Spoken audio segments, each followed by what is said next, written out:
अब हम बात करेंगे कि एंटीकोगुलेंट कितने प्रकार का होता है और उनके नाम क्या क्या हैं, और उसको हम वन बाय वन डिटेल में डिस्कस करेंगे। ठीक है, तो आइए बात करते हैं कि एंटीकोगुलेंट कितने प्रकार का होता है।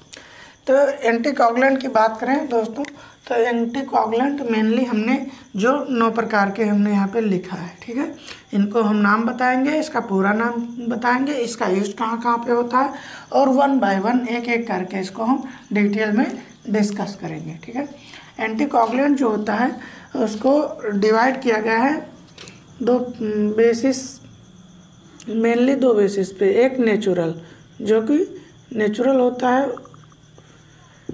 यानी कि जिसको हम लोग यानी कि आर्टिफिशियली बनाया नहीं जा सकता है और नेचुरली पाया जाता है, इसीलिए उसको नेचुरल बोला गया है। जो लोग मानव द्वारा बनाया जाता है उसको हम लोग आर्टिफिशियल बोलते हैं। तो अंदर एंटीकोगुलेंट को मेनली दो प्रकार के डिवाइड किया, दो टाइप में डिवाइड किया गया है, नेचुरल और दूसरा होता है आर्टिफिशियल। ठीक है, आर्टिफिशियल।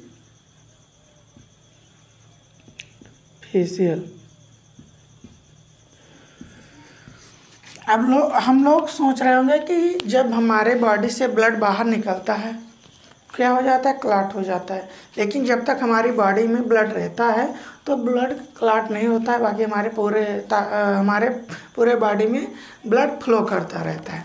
तो ऐसा क्या रीज़न है या क्या वजह है जो हमारे बॉडी में ब्लड जमता नहीं है, हमेशा फ्लो करता रहता है, रन करता रहता है? तो उसका मेन रीज़न है दोस्तों कि उसमें ब्लड में हमारे एक नेचुरली एंटीकोगुलेंट पाया जाता है जिसका नाम है हिपैरिन। ठीक है दोस्तों, क्या नाम है? हिपैरिन नाम है। तो इसीलिए अगर कोई पूछे आपसे कि नेचुरल एंटीकोगुलेंट कौन सा है तो आप बताएंगे कि हिपैरिन है। ठीक है, बाकी ये सारे EDTA हो गया, सोडियम फ्लोराइड हो गया, सोडियम साइट्रेट हो गया, डबल ऑक्जेलेट एसिडी, CPDA विथ सेगम, ये सारे हमारे कौन से हैं? आर्टिफिशियल हो गए। ठीक है, तो अगर हम अगर हम बात करें कि जो हमारा एंटीकोगुलेंट होता है वो कितने प्रकार का होता है, तो उसको मेन दो ब्रांच में बांटा गया है, एक नेचुरल, दूसरा आर्टिफिशियल। नेचुरल जो नेचर के द्वारा है, प्रकृति के द्वारा है, दूसरा आर्टिफिशियल जिसको मानव द्वारा बनाया जाता है। ठीक है, तो जो नेचुरल है एक ही एंटीकोगुलेंट है जिसका नाम है हिपैरिन। ठीक है, natural anticoagulant that is heparin, और सारे जितने हैं वो कैसे हैं? आर्टिफिशियल एंटीकोगुलेंट हैं। ठीक है, तो EDTA की बात करें, EDTA का पूरा नाम होता है ethylene diamine tetra acetic acid. ठीक है, इसको हम डिटेल में पढ़ाएंगे, नाम इसका पूरा लिखाएंगे। अगला एंटीकोगुलेंट है सोडियम फ्लोराइड, उसके बाद है दोस्तों सोडियम साइट्रेट, अगला है डबल ऑक्जेलेट, और इसके बाद है ACD एंड CPDA विथ सेगम। अब ACD का पूरा नाम की बात करें तो एसिड साइट्रेट डेक्सट्रोज इसका होता है, CPD का साइट्रेट फास्फेट डेक्सट्रोज होता है, CPDA का होता है citrate phosphate dextrose adenine, and CPDA का अगेन यही हो जाएगा citrate phosphate dextrose adenine with सेगम। जब इसके साथ में सेगम लगा दिया जाएगा तो इसको CPDA विथ सेगम बोला जाएगा। ये सारे एंटीकोगुलेंट जो हैं मेनली क्या होते हैं? ब्लड बैंक में यूज किए जाते हैं। ठीक है, डिटेल में इन सबको हम आगे आपको वन बाय वन डिस्कस करेंगे। अब बात करेंगे, हमारा पहला नंबर पे आता है हिपैरिन। हिपैरिन को हम डिटेल में जानेंगे। अगर हम हिपैरिन एंटीकोगुलेंट की बात करें, सबसे पहले हमने जान लिया कि हमारी बॉडी में हिपैरिन एंटीकोगुलेंट पाया जाता है। ठीक है, अब हिपैरिन को हम लोग डिटेल में जानेंगे। It is a natural anticoagulant, ये नेचुरल एंटीकोगुलेंट होता है। ठीक है, दूसरा पॉइंट है also called thromboplastin and antithrombin. इसको थ्रोम्बोप्लास्टिन भी बोलते हैं और एंटीथ्रोम्बिन भी कहा जाता है। इंपॉर्टेंट पॉइंट है, इसको नोट कर लीजिए आप लोग। हिपैरिन बोला जाता है जो कि नेचुरल एंटीकोगुलेंट है, इसको थ्रोम्बोप्लास्टिन या फिर एंटीथ्रोम्बिन भी बोला जाता है। अगले पॉइंट की बात करें अगर हम दोस्तों, the top colour of the vacutainer is green. ये इंपॉर्टेंट पॉइंट है, ग्रीन होता है यानी कि हरा होता है। जो वैक्यूटेनर होते हैं, ब्लड कलेक्शन ट्यूब होते हैं दोस्तों, उसको ऑन द बेसिस आप उसके टैप मीन्स ढक्कन जो होता है, कैप होता है, उसके बेसिस पे हम लोग डिसाइड करते हैं। तो जो सोडियम हिपैरिन या हिपैरिन की बात करें, हिपैरिन का जो कंटेनर होगा उसका जो टैप होगा यानी कि ढक्कन होगा वो ग्रीन कलर का होगा, जो कि हमने यहाँ पे बनाया है। देखिए इसका ढक्कन या टैप है, इसका जो कैप है ग्रीन टैप है। इसमें मान लीजिए ब्लड हुआ है, ब्लड भरा हुआ है, ये इसका वायल हो गया, कंटेनर हो गया, इसको हम लोग सोडियम हिपैरिन बोलते हैं। ठीक है, उसका जो टैप होगा कैसा होगा, ग्रीन होगा।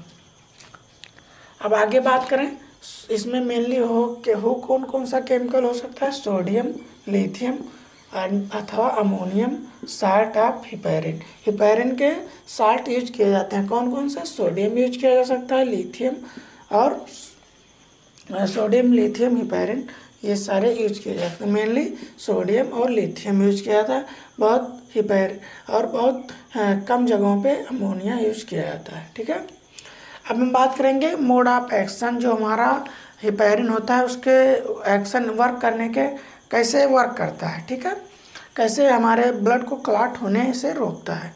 तो अब हम इसके एक्शन की बात करेंगे। Heparin prevent clotting by inhibit thrombin, this prevent conversion of fibrinogen to fibrin.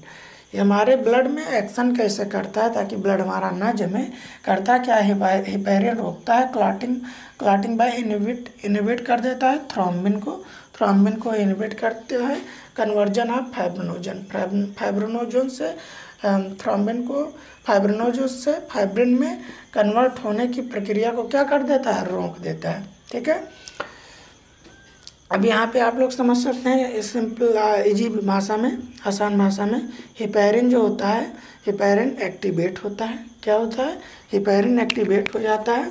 और एक्टिवेट किसको कर देता है, पहले इसके किस फॉर्म में रहता है दोस्तों, इनएक्टिव फॉर्म में। हिपैरिन क्या हो गया, एक्टिवेट हो गया। एंटी थ्रोम्बिन थर्ड, हमारे ब्लड में 13 क्लॉटिंग फैक्टर पाए जाते हैं, उन्हीं से हमारा ब्लड क्लॉट होता है। तो हिपैरिन एक्टिवेट करेगा, किसको एक्टिवेट करेगा, एंटी थ्रोम्बिन थर्ड को। ठीक है, अब ये क्या होगा, इसके बाद में इसको जो एंटी थ्रोम्बिन एक्टिवेट होगा इसको क्या कर देगा, थ्रोम्बिन एक्टिवेट हो गया, एंटी थ्रोम्बिन के पास जाएगा। एंटी थ्रोम्बिन क्या होगा, प्रोथ्रोम्बिन से जो थ्रोम्बिन प्रोसेस होती है उसको क्या कर देगा, इनएक्टिव कर देगा। ठीक है, यहाँ पे देखिए हमने इनएक्टिव लिख दिया है, इनएक्टिव हो गया। जब ये प्रोसेस नहीं होगी इसके बाद होता क्या है, जनरली फाइब्रिनोजन से जो होता है वो फाइब्रिनोजेशन फाइब्रिन में कन्वर्ट होता है। और कन्वर्ट होने के बाद जनरली हमारे ब्लड में होता है कि क्लॉट फार्मेशन हो जाता है, और क्लॉट फार्मेशन के दौरान क्या होता है, ब्लड क्लॉट हो जाता है। लेकिन अब यहाँ पे होगा क्या, हिपैरिन क्या करेगा, हिपैरिन एक्टिवेट होगा तो एंटी थ्रोम्बिन थर्ड के पास जाएगा और वो क्या करेगा, प्रोथ्रोम्बिन को इनएक्टिव कर देगा, यानी कि निष्क्रिय कर देगा ताकि वो थ्रोम्बिन में ना बदल जाए।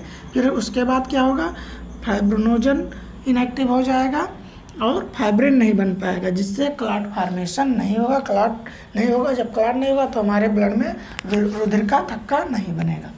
ठीक है, ये मेन प्रोसेस है, सिंपल प्रोसेस है, आसानी से आपको समझ में आ गया होगा। अब हम बात करेंगे कि उसका रेशियो, ब्लड का और एंटीकोगुलेंट का रेशियो क्या होना चाहिए या क्या होता है। ठीक है, तो प्रोपोर्शन इसका हम जानेंगे। प्रोपोर्शन क्या होता है, तो 0.2 मिलीग्राम पर ml of blood, 0.2 milligram anticoagulant होना चाहिए और उसमें 1 ml ब्लड के लिए इतना ज़रूरी होता है। अथवा अगर हम बात करें इंटरनेशनल यूनिट में 15 से 20 इंटरनेशनल यूनिट जो हमारा एंटीकोगुलेंट का होना चाहिए और 1 ml ब्लड होना चाहिए। ठीक है, अब हमारा रेशियो हो गया, अगर हम इसको रेशियो भी बोल सकते हैं कि हमारे ब्लड और एंटीकोगुलेंट का रेशियो क्या होना चाहिए। अब हम बात करेंगे यूजेज, कहाँ कहाँ पे हिपैरिन का यूज किया जाता है। सबसे पहले टीबी गोल्ड टेस्ट के लिए, दूसरा है ऑस्मोटिक फ्रेगलिटी टेस्ट के लिए, OFT इसको शॉर्ट में बोलते हैं, OFT भी बोला जाता है, ऑस्मोटिक फ्रेगलिटी टेस्ट। तीसरा है येली सेल प्रिपरेशन, येली सेल का प्रिपरेशन में यूज किया जाता है। अगला है red cell enzyme red cell की एंजाइम के लिए study like G6PD chromosomal analysis होता है, इसके लिए भी हम लोग क्या करते हैं, हिपैरिन का यूज करते हैं।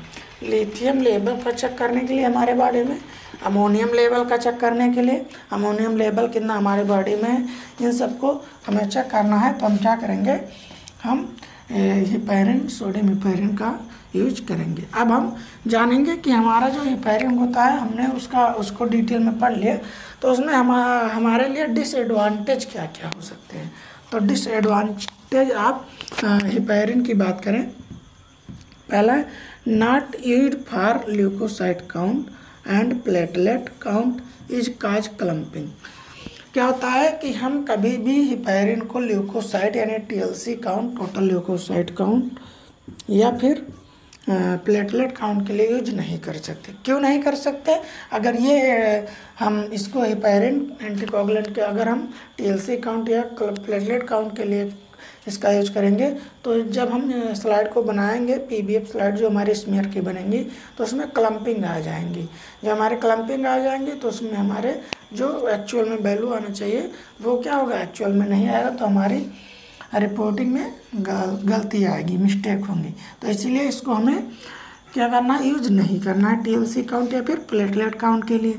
ठीक है, पहला डिसएडवांटेज हो गया। दूसरा है हमारा disadvantage, effect only 4 to 6 hour, 4 से 6 घंटे के लिए ये ज़्यादातर क्या होता है, इफेक्ट करता है, मतलब मैक्सिमम अच्छे से काम वर्क करेगा। अगला हमारा डिसएडवांटेज है, इससे ज़्यादा समय के लिए नहीं हो पाएगा, प्रॉपरली इससे ज़्यादा के लिए टाइम के लिए नहीं करेगा। इफेक्ट ऑन ब्लड फिल्म, क्या करेगा, जो हमारा ब्लड फिल्म होगा, पेरिफेरल ब्लड स्मेयर होगा, उसको इफेक्ट करता है, हमने बताया। अब हम बात करेंगे एक्सपेंसिव, ये क्या होता है, महंगा भी बहुत, कॉस्टली भी होता है। जो हमारा हिपैरिन होता है काफ़ी कॉस्टली पड़ता है, तो इसीलिए ज़्यादातर यूज कम किए जाते हैं, इसको बहुत सफिशिएंट अमाउंट में इसका यूज किया जाता है। आगे बात करें, it not used for agglutination test, कोई भी एग्लूटिनेशन टेस्ट इसके द्वारा नहीं किया जाता है। ठीक है, तो हमने एंटीकोगुलेंट के टाइप्स कौन कौन से होते हैं उसको बताया, हिपैरिन को डिटेल में बताया। अब हम बात करेंगे आगे EDTA के बारे में। ठीक है।